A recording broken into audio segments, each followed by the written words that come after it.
Bismillah, alhamdulillah, jika video ini muncul di berandamu, ini adalah petunjuk dari Allah kepadamu. Setidaknya, sempatkanlah menulis sholawat kepada Nabi di kolom komentar. Insya Allah bisa menjadi bukti kecintaan kita untuk mendapat syafaat kelak di akhirat. Assalamualaikum warahmatullahi wabarakatuh. Puji syukur kita panjatkan kehadirat Allah atas karunia-Nya, dan sholawat senantiasa selalu tercurah kepada Nabi junjungan kita. Semoga kita semua selalu diberkahi kesehatan, kebahagiaan, dan keberhasilan di setiap langkah dan usaha kita. Dan semoga kita tidak mati, kecuali dalam kondisi beriman dan berislam. Saudara-saudaraku yang dirahmati Allah, pada kesempatan kali ini kita akan membahas topik yang sangat penting dan relevan bagi kehidupan kita sehari-hari. Setan memiliki berbagai cara untuk menggoda manusia agar terjerumus ke dalam dosa, dan menariknya, setan lebih menyukai menggoda wanita berhijab dibandingkan yang tidak berhijab. Mengapa demikian? Karena wanita berhijab sudah menunjukkan komitmen mereka untuk taat kepada Allah, dan hal ini membuat mereka menjadi target utama bagi setan. Oleh karena itu, sangat penting bagi kita untuk memahami strategi setan ini agar kita bisa lebih waspada dan menjaga diri. Banyak di antara kita sering mendengar kisah tentang wanita yang dikabarkan diperkosa oleh jin.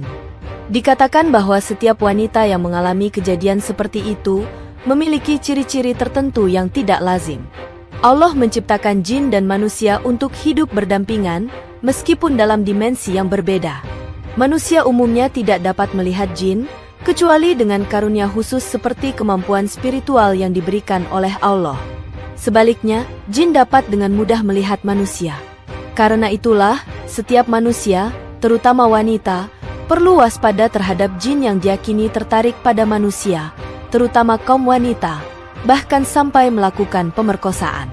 Wanita yang mengalami pemerkosaan oleh jin seringkali menunjukkan ciri-ciri tertentu.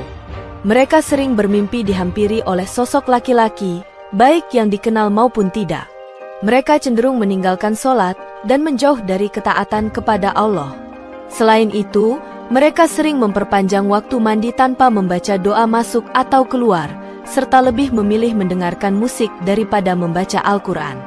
Kadang-kadang, mereka tertawa terbahak-bahak tanpa sebab yang jelas, dan mudah merasa lelah karena energinya terkuras oleh jin yang mengikuti mereka. Mereka juga cenderung memiliki dorongan untuk memuaskan diri tanpa kehadiran suami, dan suka berlebihan dalam berdandan tanpa tujuan yang baik. Gelisah dan cemas sering kali muncul tanpa alasan yang jelas, dan mereka bisa sering bertengkar dengan suami tanpa sebab yang signifikan.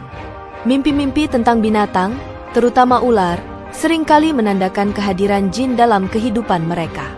Selain itu, mereka mungkin sering mendengar bisikan-bisikan aneh. Meskipun demikian, ulama memiliki perbedaan pendapat tentang kemampuan jin untuk melakukan pemerkosaan fisik terhadap manusia dalam keadaan tidur. Meskipun jin dapat mempengaruhi mimpi dengan membawa suasana syahwat, termasuk mimpi basah, hal ini tidak berarti bahwa mereka bisa melakukan pemerkosaan fisik terhadap seseorang saat tidur. Allah memberikan perlindungan kepada manusia dengan mengutus malaikat untuk menjaganya dari segala kejahatan yang belum ditakdirkan olehnya. Malaikat-malaikat ini senantiasa mengawasi manusia, baik di siang maupun di malam hari, dan mereka bertugas menjaga manusia dari gangguan jin dan bahaya-bahaya lainnya. Mereka juga melaporkan kepada Allah tentang keadaan manusia, terutama dalam hal melaksanakan sholat. Allah berfirman dalam Al-Quran, bagi manusia, ada malaikat-malaikat yang selalu mengikutinya bergiliran, di depan dan di belakangnya, mereka menjaganya atas perintah Allah. Quran Surat Ar-Rod ayat 11. Dalam hadis yang disebutkan oleh Al-Hafidz Ibnu Katsir dari Abu Hurairah, Nabi Muhammad menjelaskan bahwa para malaikat bergantian mengawasi manusia sepanjang malam dan siang hari. Mereka berkumpul pada waktu-waktu tertentu, seperti sholat subuh dan asyar. Para malaikat yang mengawasi manusia sepanjang malam, lalu naik ke langit ketika waktu sholat subuh tiba. Allah yang Maha Mengetahui bertanya kepada mereka tentang keadaan hamba-hambanya. Para malaikat menjawab bahwa mereka meninggalkan hamba-hamba Allah dalam keadaan sedang mengerjakan sholat. Al-Hafidz Ibnu Katsir menjelaskan bahwa bagi setiap hamba, Allah menugaskan malaikat-malaikat yang bergantian menjaga di waktu malam dan siang. Mereka tidak hanya menjaga dari kejahatan dan kecelakaan, tetapi juga mencatat amal perbuatan manusia, baik yang baik maupun yang buruk. Hal ini menunjukkan betapa besar perhatian Allah terhadap hamba-hambanya dengan mengutus malaikat sebagai penjaga dan perekam setiap perbuatan mereka. Ibnu Katsir dalam tafsirnya melanjutkan dengan menjelaskan peran malaikat-malaikat yang ditugaskan oleh Allah kepada setiap hambanya. Ada 2 malaikat di sebelah kanan yang mencatat amal baik, dan 2 malaikat di sebelah kiri yang mencatat amal buruk. Selain itu, ada 2 malaikat lain yang menjaga, 1 di depan dan 1 di belakang manusia, baik di siang maupun di malam hari.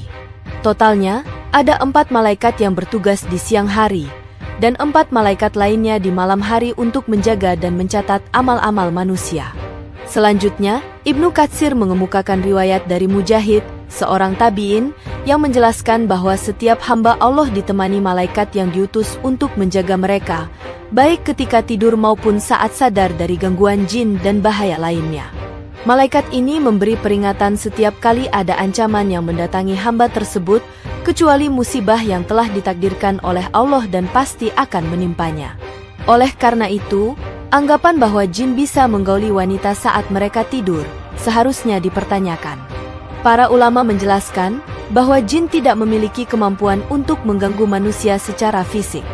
Hanya setan, iblis, yang dapat mempengaruhi manusia, seperti yang telah ditetapkan oleh Allah. Seperti yang disebutkan dalam Al-Quran, iblis bersumpah untuk menyesatkan keturunan Adam, kecuali sebagian kecil dari mereka. Allah memperingatkan bahwa neraka jahanam adalah balasan bagi mereka yang mengikuti setan.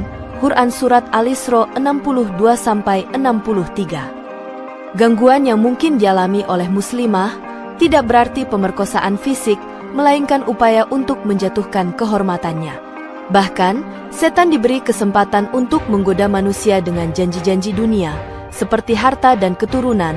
Quran Surat Al-Isra 64. Setan memiliki berbagai strategi untuk menggoda manusia, terutama dengan memanfaatkan hawa nafsu yang cenderung mengajak kepada keburukan.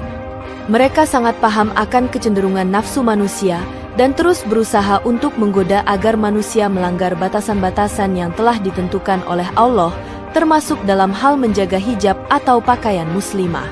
Bagi setan, celah yang sekecil apapun adalah kesempatan besar untuk menjatuhkan martabat seorang muslimah, seperti dengan membuka hijabnya. Tahap pertama dalam strategi setan adalah merusak definisi hijab itu sendiri. Mereka membisikkan kepada wanita bahwa pakaian, termasuk hijab atau penutup aurat, tidak memiliki hubungan dengan agama. Mereka memandang pakaian hanya sebagai hiasan atau fashion semata, dan bahwa tidak ada yang namanya pakaian syar'i yang wajib dipakai.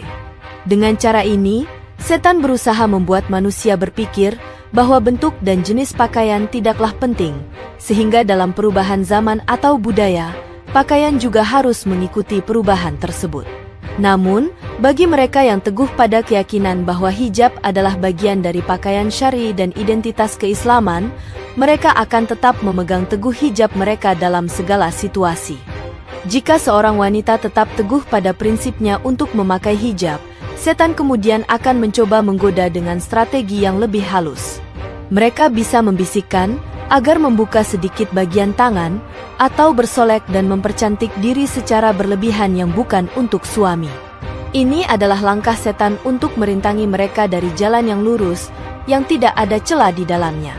Setan menggunakan trik dan strategi yang sangat kuat untuk menggoda wanita, agar secara bertahap menampakkan aurat tubuh mereka. Tahap pertama adalah membujuk untuk membuka telapak kaki dan tumit, diikuti dengan membuka bagian bawah pakaian hingga lutut, atau bahkan hampir ke betis. Setan akan memanfaatkan dalih bahwa tidak ada yang salah dengan menampakkan kaki dan mengurangi rasa waspada terhadap ajaran agama.